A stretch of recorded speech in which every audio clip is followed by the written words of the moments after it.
about this, the Sabbath, the topic of the Sabbath, because I think a lot of people, when they hear about the Equinox calendar, like two major things come to mind. They're like, how do you make a 364-day work? And I've heard people do their Sabbath alternates, like it's a solar Sabbath, and it's just another version of the lunar Sabbath, and it's just, and I agree with people who kind of freak out about that, because I think, the Sabbath, well, some of the people who are on this solar Sabbath thing also agree that that cycle of the seventh-day Sabbath has never been disrupted, and they look at the creation account, like the sun and the moon and the timepieces were created, I think, on the fourth day of creation. So, and the Sabbath was like 3 days later from that. So they look and they say, well, first of all, I guess it is kind of a little assumption, maybe not a bad assumption, but they're assuming that the creation started at well, maybe, no, I guess maybe it doesn't matter. Maybe they're assuming it starts with the equinox. I don't know.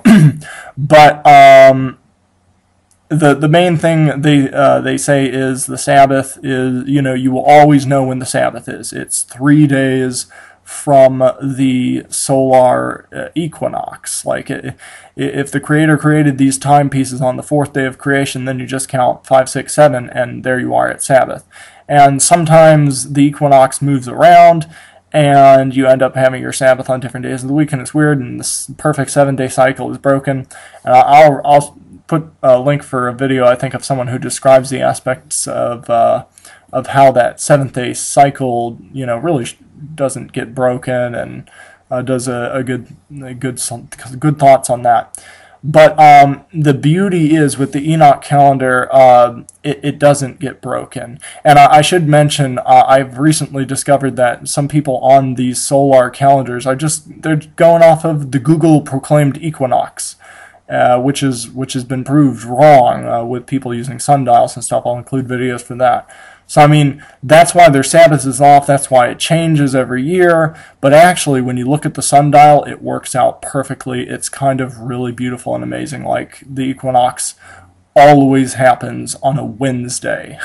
And then the Sabbath is always on it's always on Saturday, and it works out perfectly. It's beautiful and amazing. It knocked my socks off the first time I started adding things up and looked at that. And the thing is, it's a 364-day calendar.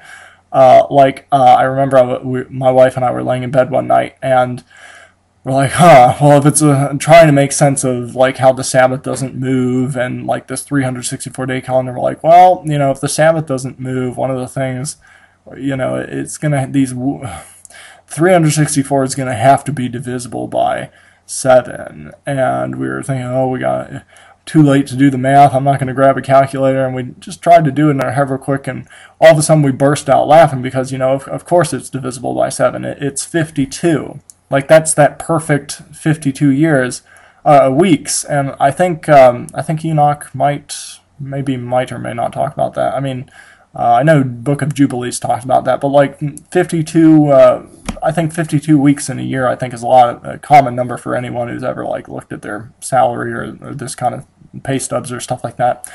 But yeah, it doesn't move. It's perfect. It's beautiful. This 364-day cycle, you will always, because it's divisible by 7, you will always land on the same day for your equinox and for your stars lining up.